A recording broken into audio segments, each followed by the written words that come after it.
अंदर क्यों बैठे हो गुप चुप, अब ना बातें होंगी चुप चुप, क्यों ना आज कहते हो, क्यों ना आज कहते हो कि सुन लो, कि सुन लो, कि सुन लो गुड़गांव की आवाज, क्यों नाराज रहते हो कि सुन लो गुड़गांव की आवाज, क्यों नाराज कहते हो। डॉक्टर से मुलाकात होगी, रहेंगी संग नर्स बहना बहना बहना, ओ ना मैं झिझकू न पिया झिझकेंगे, चाहत चौकी है जाना जाना जाना। सब सुनाएंगे अपनी कहानी, अपने साथ है चाची सयानी, सैया जी के राज खुलेंगे, चटनी के स्वाद मिलेंगे, चाहत चौक चलते हैं, वो चाहत चौक चलते हैं, वो चाहत चौक चलते। नमस्कार दोस्तों, आप सुन रहे हैं गुड़गांव की आवाज सामुदायिक रेडियो 107.8 मेगाहर्ट्ज और मैं हूं शर्मिला, लेकर हाजिर हैं प्रोग्राम चाहत चौक। चाहत चौक प्रोग्राम महीने के दूसरे और चौथे सोमवार को लेकर आते हैं गुड़गांव की आवाज रेडियो पे, जो कि 11 बजे आता है। हमारे साथ प्रोग्राम में होती हैं स्त्री रोग विशेषज्ञ, जो कि हमारे सवालों के जवाब देती हैं। तो ये लाइव प्रोग्राम है और आज हमारे साथ प्रोग्राम में है डॉक्टर वंदना नरूला जी। तो आप सवाल कर सकते हैं और इस प्रोग्राम का हिस्सा बन सकते हैं। तो मैम बहुत बहुत स्वागत है गुड़गांव की आवाज रेडियो पे। हाँ, नमस्कार जी। हमें भी बहुत अच्छा लगता है आपसे और आपके श्रोताओं से जुड़ने के लिए। बहुत बहुत थैंक यू आपको बोलना चाहेंगे कि आप इतने बिजी समय में से समय निकालकर गुड़गांव की आवाज रेडियो पे जोड़ते हैं और इतने अच्छे से हमारे श्रोताओं को समझा पाते हैं। उसके लिए एक बार पहले से ही बहुत बड़े वाला थैंक यू। तो दोस्तों को बताना चाहेंगे, दोस्तों ये प्रोग्राम लाइव चल रहा है और आज है 10 फरवरी 2025। समय की बात करूँ तो 11:02 हो चुके हैं और हमारे साथ गायनोकोलॉजिस्ट यानी स्त्री रोग विशेषज्ञ डॉक्टर वंदना नरूला जी हैं। और आज हम बात करेंगे IVF के बारे में। जैसे कि हम पहले भी काफ़ी सारे सवाल कर चुके हैं, यानी कि प्रोग्राम का पार्ट 1 कर चुके हैं, आज पार्ट 2 कर रहे हैं, जिसमें अभी काफ़ी सारे सवाल हैं। अगर IVF से जुड़े हुए कोई भी सवाल हैं आपके पास में तो ज़रूर कॉल कीजिएगा और इस प्रोग्राम का हिस्सा बनिएगा। तो मैम यहाँ पे हम एक बार थोड़ी पीछे वाली बातें भी दोहरा देते हैं कि IVF के बाद गर्भ धारण करने की संभावना कितनी होती है, तो ये जानना चाहेंगे। वो पिछली बार भी मैंने बताया था कि ये उम्र के हिसाब से होती है। अगर हम सब उम्र को मिला के चले तो अप्रोक्सीमेटली पहले साइकिल में 25 से 30% चांस होते हैं कि आपको प्रेगनेंसी हो जाए IVF के पहली साइकिल में ही। और जैसे जैसे हम और IVF करते हैं और भी बढ़ता जाता है चांस। लेकिन अगर उम्र हमारी 35 से ऊपर हो जाए और स्पेशली अगर 40 से ऊपर हो जाए तो चांसेस कंसीव करने के सिर्फ 10 से 15% रह जाते हैं, क्योंकि अपने अंडे बहुत अच्छे से नहीं बनते हैं। तो मेरी ये अपील सब महिलाओं से है कि अगर आपने IVF कराना भी है तो 40 साल की उम्र तक मत इंतजार कीजिए। अपने अच्छे अंडे बनने कम हो जाते हैं। कम से कम 35 साल की उम्र में अगर IVF हो जाए तो चांसेस कंसेप्शन के बेहतर रहते हैं। ऑलमोस्ट कुछ सेंटर में से तो 40 से 45% चांस भी होता है अगर आप 35 साल की उम्र में IVF के लिए जाएं अपनी प्रॉब्लम के लिए। जी, बहुत ही अच्छे से बताया मैम आपने। तो दोस्तों जो भी अभी गुड़गांव की आवाज़ रेडियो सुन रहे हैं, और मैम ने पिछली बार बहुत ही अच्छे से प्रोग्राम में बताया था कि अगर जैसे बच्चा पैदा करना है, अपने परिवार को आगे बढ़ाना है, तो एक उम्र होती है उसकी भी, और बहुत ही अच्छे से मैम ने समझाया भी था। तो उस उम्र के हिसाब से अगर आप अपने परिवार को आगे बढ़ाएंगे तो ज़्यादा बेस्ट रहता है, और फिर आपको अपनी परेशानियों का भी पता चल जाता है। अगर दिक्कतें होती हैं तो फिर आप IVF के लिए जा सकते हैं डॉक्टर के पास। एक उम्र रहते अच्छे जो डॉक्टर हैं उनके पास जाएंगे तो फिर आपको दिक्कतें नहीं होंगी, परेशानियां नहीं होगी। टाइम रहते ही आपका परिवार खुशहाली की तरफ बढ़ पाएगा। जी डॉक्टर वंदना नरूला जी, अगला सवाल ये होगा कि अगर IVF में असफलता हो जाए तो क्या कदम उठाए जा सकते हैं? देखो, ये एक बहुत कॉम्प्लिकेटेड सवाल है कि फेलियर हो जाए तो क्या। हाँ जी। सबसे इम्पोर्टेंट तो ये है कि हम जब इलाज करते हैं तो हमारे दिमाग में ये होता है कि इसका सक्सेस होना ही चाहिए। हमने पैसे खर्च कर दिए हैं तो हम IVF से कंसीव कर जाएंगे। ऐसा बिल्कुल भी नहीं है। बहुत रीजंस होते हैं कि आपने ट्राई किया IVF, सब कुछ बहुत अच्छा था, अंडे अच्छे थे, शुक्राणु अच्छे थे, लेकिन बच्चा वहां पे आपका कंसीव नहीं हुआ। जी। अगर ऐसा होता है तो आप उसमें घबराए नहीं, परेशान नहीं हो, अपने डॉक्टर से मिले। वो सब कुछ आपकी ट्रीटमेंट को रिव्यू करते हैं। रिव्यू मतलब कि आपके टेस्ट कुछ और करना चाहें कि आपके क्यों ऐसा फेलियर हुआ है, आपके शुक्राणु अच्छे नहीं थे उसके कारण हुआ है, आपके अंडे बहुत अच्छे नहीं बने थे, कुछ जो एम्ब्रियो बने थे, बच्चे बने थे, उसमें कोई एबनॉर्मेलिटी तो नहीं थी क्योंकि देखने में अच्छे लग रहे थे, लेकिन उसमें कोई क्रोमोसोमल एबनॉर्मेलिटी तो नहीं थी कि वो टिक नहीं पाए। फिर बहुत सारी प्रॉब्लम्स बच्चेदानी की भी होती हैं कि बच्चेदानी में इन्फेक्शन था, जबकि हम पूरा कोशिश करते हैं कि उससे पहले ये सब चीजों की जांच कर लें और इसका हल निकाल लें, लेकिन अगर इन्फेक्शन है, फिर कुछ ऐसी कंडीशन होती हैं जिसको हम एंडोमेट्रियोसिस कहते हैं कि खून की मात्रा अंदर की बजाय बाहर आने की बजाय अंदर जाती है और सब इन्फेक्शन आपस में चीजें चिपक जाती हैं।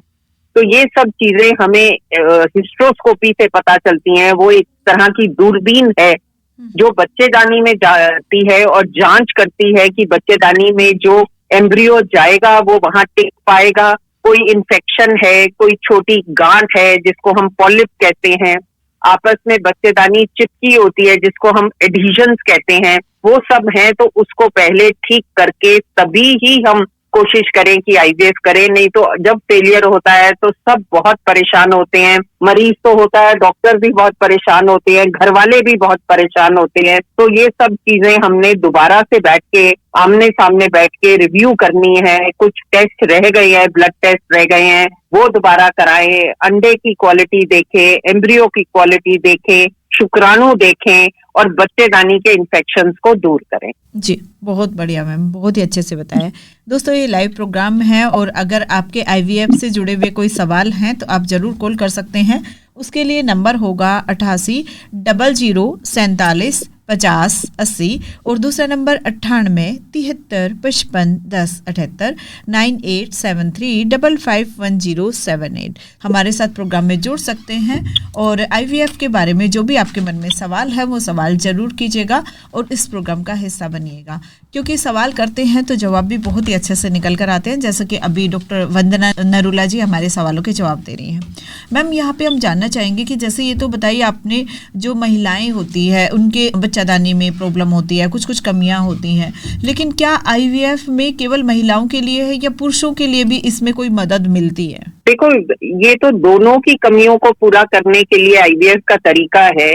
अगर किसी के मेल के शुक्राणु कम हैं जी, और कम मतलब उनकी मात्रा कम है, फिर उनकी मोटिलिटी मतलब वो चलते फिरते कम है, तो इन सब चीजों में आईवीएफ का बहुत बड़ा देन है, क्योंकि आप आईवीएफ में अंडों को बाहर निकाल के और कुछ थोड़े शुक्राणु से ही लेके उनको कंसीव करा सकते हो। आपको पूरा काउंट 60 या 70 मिलियन का नहीं चाहिए। अगर 5 से 10 मिलियन भी काउंट हो, कुछ शुक्राणु चलते हो, तो वो आईवीएफ की मदद से कंसीव कर सकते हैं, क्योंकि नॉर्मल तरह से कंसीव करने में ऐसे कपल्स को मुश्किल आती है। आईवीएफ में थोड़े कम शुक्राणु हो, कम चलते हो, तो जो हमारे एम्ब्रियोलॉजिस्ट होते हैं, जो डॉक्टर है, जो इन चीजों को देखते हैं, वो सबकी मोटिलिटी बढ़ा देते हैं और कोशिश करते हैं कि इन शुक्राणु से हम कंसीव करें। और उसके बाद एक और प्रोसीजर जिसको हम ICSI बोलते हैं, इंट्रासाइटोप्लाज्मिक स्पर्म इंजेक्शन, जिसमें एक एक अंडे को पकड़ के, पिछली बार भी मैंने बताया था, एक एक शुक्राणु डाला जाता है। तो कुछ बहुत कम मात्रा में शुक्राणु हो किसी के मेल्स में, तब भी ICSI के द्वारा उससे को कंसीव कराया जा सकता है, क्योंकि एक अंडे में एक शुक्राणु ही चाहिए होता है और वो हम माइक्रोस्कोप की मदद से कर सकते हैं। जो प्लेन आईवीएफ में तो हम एक पेट्री डिश, एक में अंडे और शुक्राणु छोड़ देते हैं ताकि वो अपने आप ही बेबीज बन जाए, एम्ब्रियो बन जाए, लेकिन इसमें तो माइक्रोस्कोप से पकड़ के डाला जाता है, तो चांस बहुत ज्यादा रहते हैं कि आपके कम शुक्राणु वालों भी वहां पे बेबीज बन जाएं उन मेल्स के। जी जी, बहुत बढ़िया मैम। यहाँ पे डॉक्टर वंदना नरूला जी के आईवीएफ में जो डोनर होते हैं, है ना, मान लीजिए खुद के अंडाणु नहीं है या खुद के शुक्राणु नहीं है, तो क्या इसमें अंडाणु के और शुक्राणु के डोनर का भी उपयोग किया जा सकता है और पहले परिवार से पूछा जाता है, या इसकी क्या प्रक्रिया होती है कि मतलब जिसके अंदर अंडाणु नहीं है या जिसके अंदर शुक्राणु नहीं है, हाँ, वो भी देखो मैं एक एक माता-पिता करके, बन सकते हैं? हाँ बिल्कुल एक एक चीज लेके आपको करूंगी, क्योंकि जिनके अंडाणु नहीं है, जी। अंडाणु ऐसे नहीं होते कि बिल्कुल नहीं है, काम नहीं कर रहे, जैसे उम्र आपकी 35 साल है, जी। अंडाणु तो हैं, लेकिन क्या है कि उसमें उन अंडाणु से बच्चा पैदा नहीं हो रहा है, आपने कोशिश की है लेकिन नहीं हो रहा है। जी। फिर पता चला जो अंडाणु बन रहे हैं उसमें कुछ क्रोमोसोमल एब्नॉर्मेलिटीज हैं कि वो जब भी बच्चा पैदा होगा वो आगे चलेगा नहीं। अच्छा। फिर अंडाणु जैसे जैसे उम्र बढ़ेगी और 40 साल के करीब हो जाएगा, आजकल तो उल्टा 38 के बाद भी ऐसे होता है कि आपके हार्मोन लेवल बढ़ जाते हैं, जैसे कि मेनोपॉज में होता है, और अंडाणु बनने की क्षमता ही बॉडी खो देती है। और कुछ में तो ऐसे जिस कम उम्र में भी 30 साल की उम्र में, जिसको हम प्री मैच्योर ओवेरियन फेलियर बोलते हैं, इसमें कुछ महिलाओं के तो 30-35 साल की उम्र में ही अंडाणु बनने बंद हो जाते हैं जी। तो ऐसी सब महिलाओं को डोनर अंडाणु से फायदा बहुत हो सकता है, जिसमें ये चीजें हमें पहले ही कपल को बतानी पड़ती हैं कि आपके अपने अंडाणु काम नहीं कर रहे हैं, हमें डोनर अंडाणु चाहिए। और अगर वो इसको कंसेंट देते हैं, इस बात को एग्री करते हैं कि हाँ ठीक है हम ऐसे करना चाहेंगे, तो फिर हम उनको डोनर अंडाणु का ऑप्शन देते हैं, जिसमें कि क्या होता है डोनर अंडाणु कि हम एक डोनर को सिलेक्ट करते हैं जी। जो कि ज्यादातर पेशेंट का नोन नहीं होता, बाद में नहीं तो दिक्कत होती है। वो ऐसी यंग लड़कियां होती हैं जिनके अपने बच्चे होते हैं, लेकिन उनको पैसे की जरूरत है और वो अपना अंडाणु देने के लिए तैयार होती हैं जी। तो जो आईवीएफ के इंजेक्शन होते हैं उस डोनर लेडी को लगते हैं, जिससे अंडे बने, अपने पेशेंट को नहीं लगते हैं जी। और उनके अंडाणुओं को ज्यादा बनाया जाता है। और फिर जब वो मैच्योर हो जाएं तो उन अंडाणु को शरीर से जैसे लेडी के बना खींचते हैं, हम बाहर ले लेते हैं और फिर उसको अपने हस्बैंड के स्पर्म से, शुक्राणु से फर्टिलाइज करके अपनी ही बच्चेदानी में डाला जा सकता है जी। तो जी। डोनर अंडाणु सिर्फ वो हमने बोरो किए हैं एग्स किसी से, हाँ। उसकी कंसेंट से, आपकी कंसेंट होनी चाहिए, जिसने डोनर बनना है उसकी कंसेंट होनी चाहिए जी। और डोनर जो आप चूज करते हैं उसके सारे ब्लड टेस्ट भी होते हैं जी। ब्लड टेस्ट ऐसे कि हमें पता चलना चाहिए कि वो जो डोनर अंडाणु दे रही है उसको किसी तरह का इन्फेक्शन तो नहीं है, उसको उसके वायरल मार्कर्स टेस्ट होते हैं, उसके सारे टेस्ट होते हैं कि ऐसा इन्फेक्शन, कोई ब्लड इन्फेक्शन तो नहीं है जिसकी वजह से ये प्रॉब्लम होएगी। तो ये सब टेस्ट लेके ही हम डोनर का चूज करते हैं और कंसेंट लेके उसको अपने आईवीएफ साइकिल में एनरोल करते हैं। जी जी। और मैम ये शुक्राणु वाली प्रक्रिया क्या होती है? जो डोनर शुक्राणु होते हैं तो क्या वो भी इसी तरह से लिए जाते हैं, वो भी खरीदे जाते हैं? हाँ बिल्कुल ऐसे है, जैसे कि आपके अपने तो अंडाणु बन रहे हैं लेकिन हस्बैंड का काउंट निल है। हाँ जी। उनका हमने कोशिश कर लिया, दवाइयां दे दी, इंजेक्शन दे दिए, लेकिन कुछ भी नहीं हो पा रहा है जी। तो इसमें फिर उसी तरह हमें डोनर शुक्राणु का चयन होता है। आजकल हमारे पास इस तरह के सीमन बैंक्स हैं, ऐसे नहीं कि आप किसी को ले आए और बोलिए इनके शुक्राणु ले लीजिए, नहीं, ऐसा प्रोसेस सब नहीं है। आप उन सीमन बैंक्स को अप्रोच करते हैं, वो फिर हमारे को उससे मैचिंग डोनर देते हैं, जैसे ब्लड ग्रुप उसका भी पॉजिटिव है डोनर हस्बैंड का, और उसका आईज का कलर ब्लैक है, हेयर का कलर ब्राउन है, क्या टोटल स्किन का कलर है, मेंटल लेवल क्या है, इस तरह से उनके पास सीमन बैंक पे डोनर शुक्राणु स्टोर्ड होते हैं, उनके पास होते हैं। और जिस तरह लेडीज के अंडाणु के टाइम, इस तरह डोनर शुक्राणु के टाइम पे भी उनके सारे इन्फेक्शंस को देखा जा चुका होता है कि वो उनको इन्फेक्शन तो नहीं है, वो सारा हमें सर्टिफिकेट देते हैं कि ये डोनर शुक्राणु है, इनके सारे टेस्ट नेगेटिव है, इन्फेक्शन टेस्ट नेगेटिव है, और किस से लिया गया उसका ये ब्लड ग्रुप है, ये आईज का कलर है, हेयर का कलर है, स्किन का कलर है। और फिर इसकी कंसेंट लेके फिर हम वो शुक्राणु डाल के उसमें आईवीएफ कर सकते हैं। पर वही कंसेंट दोनों की जरूरी है, कपल की भी जरूरी है जिसमें डालना है, और वो डोनर जो शुक्राणु है वो तो अपनी कंसेंट देके चला गया है। हम इसको आइडेंटिटी को डिस्क्लोज नहीं करते, ना सीमेन बैंक वाले हमें बताते हैं कि कौन सा डोनर है, उनके पास सिर्फ रिकॉर्ड होता है और हम उस रिकॉर्ड के हिसाब से लेते हैं। जी, बहुत बढ़िया। दोस्तों आप सुन रहे हैं गुड़गांव की आवाज सामुदायिक रेडियो 107.8 मेगाहर्ट्ज और मैं हूं शर्मिला। लेकर हाजिर है प्रोग्राम चाहत चौक, जो कि हम महीने के दूसरे और चौथे सोमवार को 11 बजे लेकर आते हैं। तो अभी भी हमारे साथ प्रोग्राम में है स्त्री रोग विशेषज्ञ डॉक्टर वंदना नरूला जी। मैम, आज का अगला सवाल होगा कि आईवीएफ के दौरान महिला को क्या कोई दर्द या असुविधा महसूस होती है? देखो, इसमें ये चीज आईवीएफ के दौरान थोड़ी बहुत दिक्कत तो सबको होती है, ऐसे तो नहीं कहूंगी कि बिल्कुल नहीं होती है। ये चीजें हम जब आईवीएफ शुरू करना हो तो बैठ के कपल्स की काउंसलिंग करते हैं, जो बहुत जरूरी है। हम उनसे बात करते हैं कि आईवीएफ का क्या प्रोसेस है, कैसे हम शुरू करेंगे, कैसे अंडे निकालेंगे, कैसे आपको डालेंगे। तो उनको ये सब प्रॉब्लम्स के लिए प्रिपेयर करा देते हैं, उनको बताते हैं हम आपको कि जैसे अगर आपको आईवीएफ कराना है, आपको रोज इंजेक्शन लगने हैं और लगभग ऑलमोस्ट 10 से 12 दिन तक 3 या 4 इंजेक्शन लगने हैं। तो महिला इस चीज के लिए तैयार है कि हाँ ये होना है। फिर जब अंडे बन जाते हैं, मैच्योर हो जाते हैं, तो फिर उसको भर्ती होके और एनेस्थीसिया में वो अंडे हम बाहर खींचते हैं। क्योंकि ये एनेस्थीसिया में होता है, उसको दर्द महसूस नहीं होता है उस टाइम, लेकिन घर जाके थोड़ी बहुत डिस्कम्फर्ट, थोड़ा बहुत परेशानी या लोअर एब्डोमेन में पेन ऐसे हो सकता है। और फिर 2 दिन के बाद उसको जबकि एम्ब्रियो तैयार हो जाते हैं, उसको बुला के फिर हम वो भ्रूण के अंदर एम्ब्रियोज डालते हैं, जो बेहोशी में नहीं होता है और उसमें ऐसी कोई बहुत दर्द भी नहीं होती है।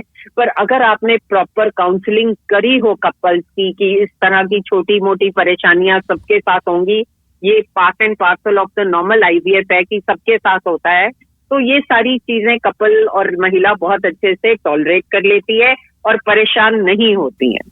जी जी जी, बहुत बढ़िया मैम, बहुत ही अच्छे से समझाया आपने डॉक्टर वंदना नरूला जी। मैम, यहाँ पे हम जानना चाहेंगे कि जैसे आपने बताया कि उनको बेहोशी में मतलब ये सब किया जाता है, घर जाने के बाद दिक्कत हो सकती है। जी राजकुमार जी पहले हमारे साथ जुड़ गए हैं, उनका सवाल जानते हैं। हेलो, नमस्कार शर्मिला जी। जी नमस्ते राजकुमार जी, बहुत बहुत स्वागत है गुड़गांव की आवाज रेडियो पे प्रोग्राम चाहत चौक में। जी वंदना नरूला जी, डॉक्टर साहब को नमस्कार जी। जी सर। और एक सवाल है डॉक्टर साहब से, जैसे आईवीएफ करवा लेते हैं जी, तो आईवीएफ कितना सफल होता है और अगर फेल हो जाए तो दोबारा करवाना पड़ता है इसको और उसका खर्चा दोबारा से देना पड़ता है क्या जी? वो तो देना ही पड़ेगा सर। देखो, ये चीजें बहुत कुछ है जो हमें बात करनी पड़ती है। जैसे हमने आईवीएफ करा है किसी का, और हमारे पास जो अंडाणु है 15 से 20 अंडाणु नॉर्मल लेडी में, जो उसकी उम्र 35 से 36 साल के करीब है, निकल आते हैं अप्रोक्सीमेटली। और उसमें से हमारे एम्ब्रियो बच्चे ऑलमोस्ट आप सोचो 10 से 12 बन गए। तो हम सारे को उस साइकिल में नहीं डाल देते कि आपके ये 12 बच्चे थोड़ी बनाने हैं। हम 3 डाल के बाकी फ्रीज कर देते हैं। फ्रीज मतलब विट्रीफाई कर देते हैं बाकियों को, ताकि अगर आपका आईवीएफ फेलियर हो जाता है तो 1 या 2 साइकिल में ये देख के कि आपका सब कुछ ठीक है, आपकी जो लाइनिंग है बच्चेदानी की जिसमें कि वो एम्ब्रियो ने टिकना है वो अच्छी बन गई है, हम उनमें से ही 2-3 निकाल के दोबारा डाल देते हैं। तो आपको पूरे इंजेक्शन दोबारा लेने की जरूरत नहीं होती। पर मैं ये जो बात कर रही हूँ वो यंग कपल्स की कर रही हूँ, जिनके 2 या 3 अंडाणु ही बन रहे हैं या 4 या 5 बन रहे हैं, उनको तो फिर दोबारा इंजेक्शन लेके ही बनाने पड़ेंगे।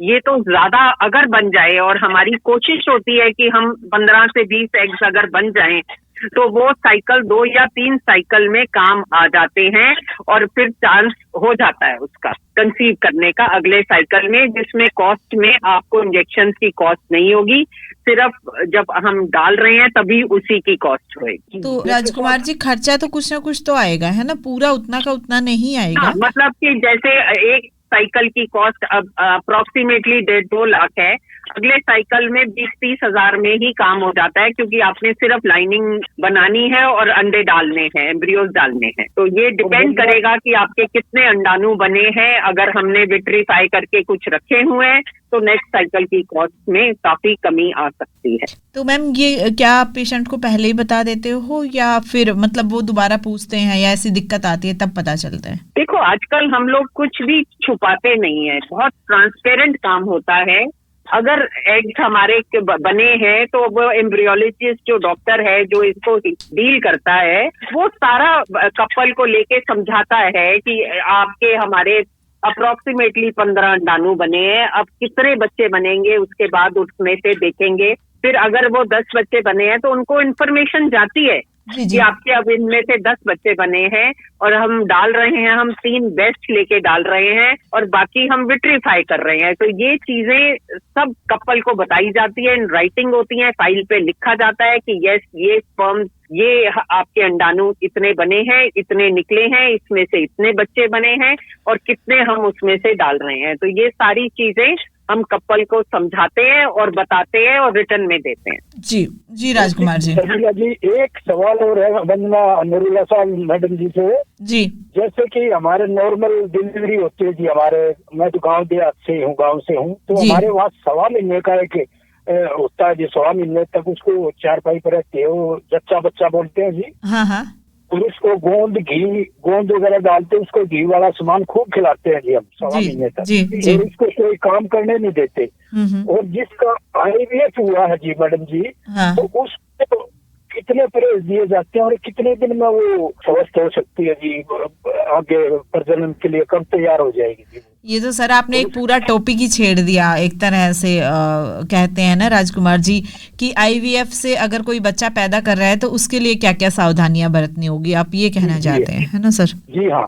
देखो रजत जी, सबसे पहले तो मैं आपकी मिसकंसेप्शन दूर करूं कि आपको जो नॉर्मल डिलीवरी के बाद आप 1 महीना महिला को बिस्तर पे बिठा के रखते हैं, ये आजकल की मॉडर्न मेडिसिन में अलाउड नहीं है। हम यहाँ पे इवन ऑपरेशन के पेशेंट को दूसरे दिन चला देते हैं, उसको बोलते हैं घूमे फिरे, बहुत ज्यादा वजन का काम या भारी वो नहीं करना है, लेकिन आप थोड़ा बहुत बच्चे का काम खुद करें।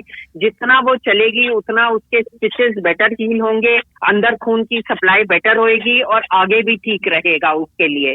और जो घी तेल खिलाते हैं उससे महिला का कोई फायदा नहीं होता है। आपको प्रोटीन रिच डाइट देनी है जिसमें दूध भी देना है, प्रोटीन वाली चीजें भी देनी है, दालें भी देनी है, सब्जियां भी देनी है। सिर्फ तली चीजें और मिर्ची मसाले कम से कम रखने हैं। अच्छी पौष्टिक आहार दोगे और ठीक टाइम पे चलती फिरती रहेगी तो महिला को कोई प्रॉब्लम नहीं होगी। उसको 40 दिन लेटाने से और ज्यादा ये थ्रोम्बोफ्लेबाइटिस हो जाता है, पैरों में सूजन आ जाती है और तरह की प्रॉब्लम्स होती हैं। तो ये चीजें हमने बिल्कुल बंद कर दी हैं। और IVF से जो कंसीव करते हैं उसके बाद भी कोई 9 महीने आपको रेस्ट की जरूरत नहीं है बिल्कुल, अनलेस कि जैसे पहले 3 महीने में अगर उसको थोड़ी खून के धब्बे आ जाते हैं या कोई दर्द रहता है तो हम कुछ दवाइयां इंजेक्शंस बोलते हैं और उनको बोलते हैं कि ज्यादा काम नहीं करना। अगर ये भी परेशानी नहीं होती है तो IVF प्रेगनेंसी और नॉर्मल कंसीव प्रेगनेंसी में कोई भी फर्क नहीं होता। सिर्फ IVF के दौरान कुछ दवाइयां इंजेक्शन ज्यादा दी जाती हैं कि वो बच्चा अंदर रहे और कोई प्रॉब्लम नहीं हो। उसको एक्स्ट्रा रेस्ट कराने से या एक्स्ट्रा घी तेल खिलाने से कोई फायदा नहीं होने वाला है, उल्टा नुकसान है इसमें महिला का। जी जी जी जी बहुत ही अच्छा किया सर, आपने सवाल किया राजकुमार जी। और कोई सवाल हो तो दोबारा से फोन कीजिएगा। बहुत बहुत धन्यवाद सर। नमस्कार जी वंदना जी को और शर्मिला जी नमस्कार जी। नमस्ते सर। नमस्कार जी। दोस्तों आप भी हमारे साथ जुड़ सकते हैं गुड़गांव की आवाज़ रेडियो पे, प्रोग्राम चाहत चौक में। हमारे साथ प्रोग्राम में जुड़ने के लिए नंबर होगा 88 00 47 50 80, यानी कि 8800 47 5080। इसी नंबर पे कॉल कीजिएगा और हमारे साथ प्रोग्राम में जुड़िएगा। IVF के बारे में कोई भी सवाल है तो सवाल जरूर कीजिएगा। मैम जैसे आपने बताया कि जब महिला के अंडाणु मतलब लिए जाते हैं, अंडे लिए जाते हैं, तो वो घर जाके भी उसको थोड़ा सा दर्द महसूस हो सकता है। तो क्या उसके लिए उसको कोई परहेज का या किसी चीज के खाने पीने का कोई मतलब परहेज किया जाता है? किस तरह से उसको अपना ध्यान रखना चाहिए कि वो एकदम जल्दी से ठीक हो जाए? देखो नॉर्मली भी अगर आप छोटा मोटा किसी का ऑपरेशन करते हो और बेहोशी में करते हो तो सबके साथ एक्सपेक्टेड है कि थोड़ी बहुत दर्द तो सबको महसूस होगी। तो इसमें कुछ एक्स्ट्रा कुछ दर्द नहीं है। जैसे आपको 4 घंटे के बाद घर में छुट्टी दे दी, उस दिन जाके आप रेस्ट कर लीजिए। और हम दवाइयां देते हैं ताकि इन्फेक्शन नहीं हो, दर्द की दवाई देते हैं, वो टाइम पे दवाई खाइए। जी। और उस दिन थोड़ा सा लाइट डाइट खाना है क्योंकि आपको बेहोशी लगी है। अगले दिन से आप नॉर्मल डाइट खाएंगे। नॉर्मल डाइट ये नहीं कि बहुत पूरी छोले और वो खाने हैं, आप नॉर्मल हेल्दी डाइट खाएंगे जिसमें कि दाल, रोटी, सब्जी, पनीर, फ्रूट्स खाते हैं, उस तरह करेंगे तो और 2 दिन के बाद आप बिल्कुल नॉर्मल हो जाते हैं, आप नॉर्मल तरह से काम कर सकते हैं। जी जी, बहुत ही अच्छा मैम। और जो अंडे लिए जाते हैं उस दिन से और जब मतलब अंदर जो बच्चे डाले जाते हैं उसके बीच में क्या डॉक्टर ही मतलब डिसाइड करते हैं कि इतना टाइम का गैप होना चाहिए या फिर कैसे डिसाइड किया जाता है वो टाइम? बिल्कुल ठीक कहा आपने। देखो आजकल ऐसे है कि हमारे एम्ब्रियोलॉजिस्ट होते हैं जो डॉक्टर हमारे साथ जुड़ते हैं, जो कि ये अंडाणु शुक्राणु के साथ सारा वो करते हैं, उनको देखते रेख करते हैं। जब वो बच्चा पैदा हो जाए तो उसको हम 2 तरह के ट्रांसफर कहते हैं, एक डे 2 ट्रांसफर कहते हैं, एक डे 5 ट्रांसफर कहते हैं। जी। कि आपने जब अंडाणु दे दिए उसके 2 या 3 दिन के बाद जब एम्ब्रियो तैयार होना शुरू हो गया, जब वो 4th सेल स्टेज पे आ गया, 4th सेल स्टेज पे कब आया है, अप्रोक्सीमेटली तीसरे या चौथे दिन आ जाता है, तो हम उनको डाल देते हैं। और आजकल तो कहा गया है कि 4th सेल स्टेज की भी बजाय 8 या 16 सेल पे डालो, तब तक हमें पता चल जाता है कि कौन सा बढ़ रहा है और कौन सा नहीं बढ़ रहा है। तो हम वो 5वें दिन भी डाल देते हैं कि हम डे 2 ट्रांसफर नहीं करते हैं, डे 5 पे ट्रांसफर करते हैं कि जैसे हमने 4 बनने शुरू किए उनमें से 2 या 3 ही बढ़े, 1 नहीं बढ़ा, तो हम कोशिश करते हैं जो कम बढ़ रहे हैं और देखने में ठीक नहीं है उनको ना डाला जाए और बाद में डाला जाए। और आजकल तो सचमुच बताऊं तो ये वाला हम फ्रोजन साइकिल ट्रांसफर्स हैं जो बेस्ट रिजल्ट देते हैं, क्योंकि जिस दिन आप डाल रहे हो एम्ब्रियो उस दिन आपकी बच्चेदानी की लाइनिंग कैसी है उसके हिसाब से डालते हो। अगर लाइनिंग आपकी बच्चेदानी की वो लाइनिंग होती है जहाँ बच्चे ने टिकना होता है, वो मैच करती है इसे डे के हिसाब से, तो बच्चे चलते हैं। और अगर लाइनिंग आपको लगता है कि अच्छी नहीं बनी है किसी कारण से, तो ये सारे के सारे जो एम्ब्रियोज हैं इनको हम फ्रीज कर देते हैं, हम वो साइकिल में ट्रांसफर नहीं करते हैं और अगले साइकिल में उसको लाइनिंग बना के फिर ट्रांसफर करते हैं। इससे देखा गया है कि रिजल्ट मच बेटर होते हैं। इसको हम फ्रोजन साइकिल ट्रांसफर या विट्रिफिकेशन साइकिल के बाद करें तो चांसेस कंसीव करने के और बेहतर होते हैं। जी डॉक्टर वंदना नरूला जी, क्या आईवीएफ के बाद महिला को किसी अलग तरह की देखभाल की जरूरत होती है क्या? देखो मेरे हिसाब से तो अलग किस्म की कोई नहीं होती है। तो आपको बता दिया है कि डाइट अच्छी लेनी है, आप चल फिर सकते हो, आप नॉर्मल तरह से वॉक भी कर सकते हो। कुछ हैवी वाली एक्सरसाइजेज जो पेट के नीचे की तरफ दिक्कत करें वो नहीं करनी होती हैं। आपको मेंटली स्टेबल रहना होता है, आपको मेडिटेशन करनी है, आपको परेशान नहीं होना, क्योंकि आधे लोग जब आईवीएफ कराते हैं और जब तक रिजल्ट नहीं आता है बहुत ज्यादा टेंशन में हो जाते हैं कि क्या रिजल्ट होगा, जैसे कि एग्जाम हो रहा है कि पास हो रहे हैं या फेल हो रहे हैं। ऐसा नहीं मान के चलना है। अगर आपका पॉजिटिव आउटलुक होगा, आप सोचेंगे कि सब कुछ ठीक रहा, तो आप चांसेस कंसीव करने के भी बेटर होंगे। और देख रेख इसके अलावा आपकी डाइट अच्छी है, आप स्ट्रेस में नहीं है। सबसे इम्पोर्टेंट जो दवाई या इंजेक्शन डॉक्टर ने दिए हैं वो कुछ दवाइयां एक्स्ट्रा दी जाती हैं, इसमें कुछ दवाइयां खाने की, रखने की, कुछ इंजेक्शन लगने के, वो टाइमली अपना लेते रहें। बस इतना ही ध्यान आईवीएफ के बाद ज्यादा होता है। बाकी उसको ऐसे हवा बना के नहीं लेना कि आईवीएफ हो गया तो उसको बिस्तर से नहीं निकलने देना, उसको यहीं रखना, ऐसा कुछ नहीं है। ठीक है कि बहुत लंबा सफर नहीं कर सकती, आपस का परहेज रखना होता है, भारी वजन का परहेज रखना है। बाकी आप थोड़ा बहुत एक्सरसाइज का ध्यान रखो, थोड़ा मेडिटेट करो, टाइम पे खाना खाओ, यही बहुत जरूरी है। जी मैम, ये भी जानना चाहेंगे कि जो जॉब करने वाली महिलाएं हैं, है ना, अगर वो आईवीएफ लेना चाहती हैं तो क्या वो जॉब कर सकती हैं और कितने दिन बाद अपनी नौकरी पे जा सकती हैं? जैसे हमने बताया है कि जब आपके अंडे बन रहे हैं, इंजेक्शन लग रहे हैं, वो तो आप डेली बेसिस पे आके कर सकते हैं।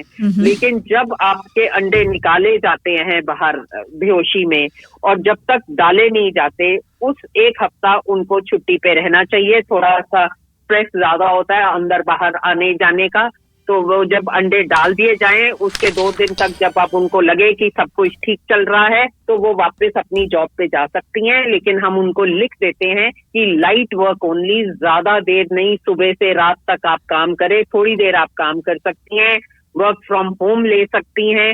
और आजकल तो सब लोग इस चीजों के सेंसिटाइज हो गए हैं कि आईवीएफ एक तरह का नॉर्मल प्रोसीजर है, बहुत लोग कराते हैं। अगर आप अपने ऑफिस के बॉस को या अपने इंचार्ज को बता के रखें तो आपको वो लाइट काम देंगे और वो थोड़ा बहुत काम करती रहें तो माइंड भी डाइवर्ट रहता है। घर में बैठे और स्ट्रेस होता है तो थोड़ा बहुत काम अपना कर सकती हैं।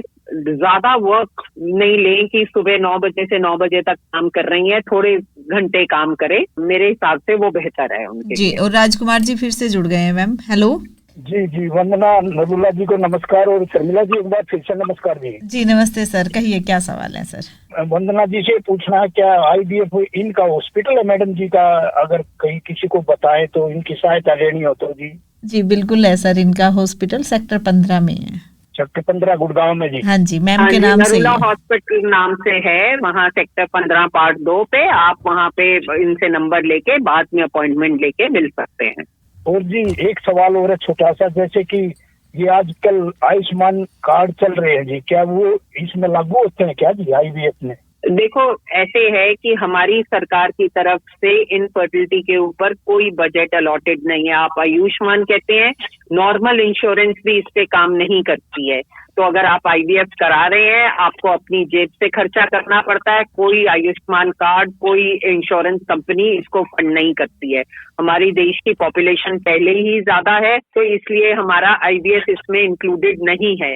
सिर्फ हो सकता है कि कोई ऑपरेशन करना पड़े या हिस्ट्रोस्कोपी करनी पड़े जो आईवीएफ से पहले, वो इंश्योरेंस कंपनीज में भी कवर करती हैं, पर आयुष्मान तो नहीं करता है उसको। और ये हमारी कंट्री में है, लेकिन बाकी वेस्टर्न कंट्रीज में की बात करें तो वहां पे तो क्योंकि बच्चों की मात्रा वैसे ही कम होती है तो सरकार सारे साइकिल्स खुद फंड करती है। 2 साल के बाद जो भी खर्चा होता है वो सरकार देती है। हमारी सरकार का ऐसा कोई भी इनिशिएटिव नहीं है कि वो ट्रीटमेंट में कोई मॉनेटरी हेल्प आपको मिल पाए। जी राजकुमार और जी, जी जैसे कि हम छोटे नॉर्मल आदमी है जी, जैसे हम कम हमारी वो इनकम है, सैलरी वगैरह, तो उसमें थोड़ा हमारे को डिस्काउंट कर सकते हो जी आप लोग? देखो ऐसे है, डिस्काउंट आप ऐसे कोई ये दुकानदारी नहीं है कि आप बोलो इसको इतना कर दो। जो मिनिमम पॉसिबल खर्चा होता है वो तो आपका होगा ही होगा। थोड़ा बहुत फीस में और प्रोसीजर के कॉस्ट में आप अपनी डॉक्टर से बात कर सकते हैं, वो डिस्काउंट कर दें। और अगर आप बिल्कुल नहीं अफोर्ड कर सकते तो सरकारी अस्पतालों में भी आईवीएफ आजकल चल रहा है। ऑल इंडिया इंस्टीट्यूट है, बाकी मेडिकल कॉलेजेस में भी आईवीएफ हो रहा है। आप वहां जाके अपॉइंटमेंट लेके उनसे बात कर सकते हैं। इंजेक्शन की कॉस्ट तो आपको वहां पे भी देनी पड़ेगी, प्रोसीजर की कॉस्ट में भी आपकी कम हो सकती है अगर आपको वहां पे करना है। जी जी जी जी जी जी, नमस्कार थैंक यू सर। नरूला जी और शर्मिला जी नमस्कार, बहुत अच्छी जानकारी दी। जी नमस्ते राजकुमार जी, बहुत बहुत धन्यवाद सर प्रोग्राम में जुड़ने के लिए। और मैम वैसे अगर हम पूछना चाहें, क्योंकि बहुत सारे श्रोता अभी सुन रहे हैं गुड़गांव की आवाज़ रेडियो और काफ़ी सारे सवाल भी आते हैं, मिनिमम कितना खर्च इसमें आ जाता है कि अगर कोई कदम उठाना चाहे, अगर किसी के पास पैसे हो तो ये जो आईवीएफ है वो अपना सकते हैं? देखो शर्मिला जी, ये ना कहना बहुत मुश्किल है। जैसे आपकी उम्र है 35 साल, आपको अंडा बनाने के इंजेक्शन कम लगेंगे। तो जो नॉर्मल 60 से 70 हजार की कॉस्ट इंजेक्शन की आती है वो आपकी 30 से 40 हजार हो जाएगी। और अगर आपकी उम्र ज्यादा है, 40 साल से ज्यादा, आप अपना अंडा बनाएंगे तो इंजेक्शन की कॉस्ट और बढ़ जाएगी। और आईवीएफ प्रोसीजर इटसेल्फ जो करने में, अल्ट्रासाउंड करने में, अंडाणु निकालने में, डालने में अप्रोक्सीमेटली 1.5 से 2 लाख रुपए का खर्चा होता है। और बाकी दवाइयां मिला के तो अप्रोक्सीमेटली आप मानो कि वो 2.5 लाख तक खर्चा आ जाएगा, कम से कम जो बता रही।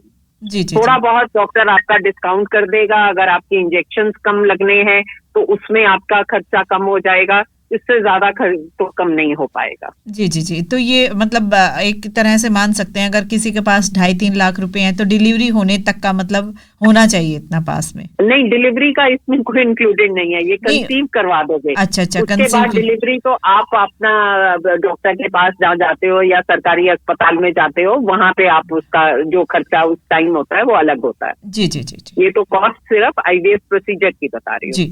और मैम ये कब पुष्टि होती है आईवीएफ के बाद में कि हाँ ये गर्भवती है और अब बच्चा सही से मतलब बढ़ रहा है, तो कितने दिन बाद पता चल जाता है ये सब? देखो, जिस दिन हमने एम्ब्रियो ट्रांसफर किया, जिसको हम बोलते हैं कि यहाँ हमने एम्ब्रियो डाल दिया वहाँ पे, जी जी, तो उस दिन से आपको ऑलमोस्ट 17 से 18 दिन के बाद आपको पता चल जाएगा कि आपको वो कंसेप्शन है, आपको पीरियड नहीं आएगा। फिर एक ब्लड टेस्ट होता है जिसको हम बीटा HCG बोलते हैं, ह्यूमन कोरियोनिक गोनाडोट्रोपिन। ये ब्लड टेस्ट सब लैब्स में अवेलेबल होता है। ये आपकी डॉक्टर खुद ही बता देती हैं कि आप ये टेस्ट कर लो, क्योंकि यूरिन की जो आप रिपोर्ट करते हो वो बहुत समझने में नहीं आती है कि पॉजिटिव है नेगेटिव है। तो पानी पी लिया तो उसमें भी नहीं आती है समझ।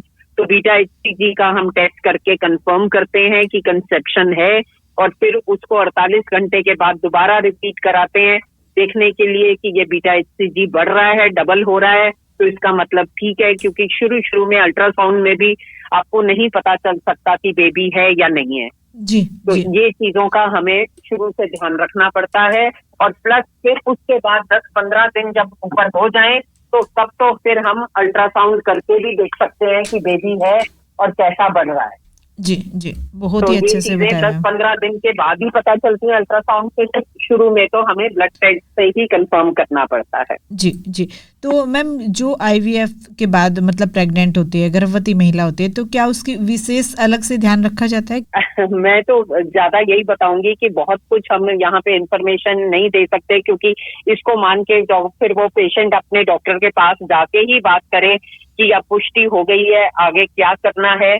कुछ जांचें होती हैं जिससे जो मैंने आपको बता दी है, ब्लड टेस्ट है, टाइम पे अल्ट्रासाउंड है। हो सकता है हम आपका हर हफ्ते भी अल्ट्रासाउंड करें देखने के लिए कि बेबी ठीक बढ़ रहा है नहीं बढ़ रहा है। और जो नॉर्मल टेस्ट हम प्रेगनेंसी में कराते हैं वो टेस्ट तो आपके होने ही होने हैं। तो ये सब चीजें उस टाइम पे जब कंसीव हो जाता है, और कई बारी ऐसे है कि महिला के 3 या 4 बच्चे पहले खराब हो चुके होते हैं IVF में, और इस बार अगर कंसीव किया है तो हम कुछ एक्स्ट्रा दवाइयाँ, इंजेक्शंस और टेस्ट करा के देखते रहते हैं कि ये बेबी ना खराब हो। तो इसलिए हमें थोड़ी सी एक्स्ट्रा प्रिकॉशन लेनी है और टाइम पे अपने डॉक्टर से सलाह लेनी है और उनके साथ सारी प्रॉब्लम शेयर करनी है। जी, जी मैम, बहुत ही अच्छे से बताया डॉक्टर वंदना नरूला जी। बहुत बहुत धन्यवाद प्रोग्राम में जुड़ने के लिए और इतने अच्छे से समझाने के लिए। थैंक यू जी, हमें भी बहुत अच्छा लगता है आप सबसे और अपने श्रोताओं से जुड़ने के लिए। थैंक यू शर्मिला जी, बहुत बहुत धन्यवाद मैम। तो जो भी हमारे श्रोता सुन रहे हैं उनसे कहना चाहेंगे, ये प्रोग्राम आप शाम को 7 बजे सुन पाएंगे गुड़गांव की आवाज़ रेडियो पे। उसमें डॉक्टर साहब हमारे साथ में आपके सवालों के जवाब देने के लिए नहीं होंगी, लेकिन गुड़गांव की आवाज़ के रेडियो के व्हाट्सएप नंबर पे आप अपना सवाल रिकॉर्ड करके या लिख के भेज सकते हैं। नंबर होगा 99 58 94 14 08, यानी कि 9958941408। तो इस नंबर पे अपने सवाल जरूर भेजिएगा। फिलहाल के लिए मैं शर्मिला चलती हूँ, लेकिन आप कहीं मत जाइए, सुनते रहिए गुड़गांव की आवाज़ सामुदायिक रेडियो 107.8 मेगाहर्ट्ज़। आपकी आवाज़, आपका रेडियो। नमस्कार।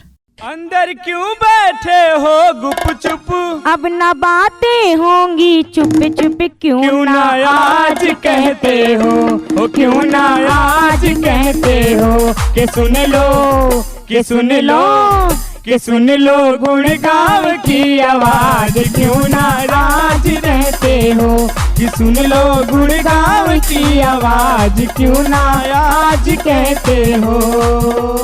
डॉक्टर से मुलाकात होगी, रहेंगी संग नर्स बहना बहना बहना। ना मैं झिझकू न पिया झिझकेंगे, चाहत चौकी है जाना जाना जाना। सब सुनाएंगे अपनी कहानी, अपने साथ है चाची सयानी। सैया जी के राज खुलेंगे, चटनी के स्वाद मिलेंगे। चाहत चौक चलते हैं हो, चाहत चौक चलते हैं हो, चाहत चौक चलते।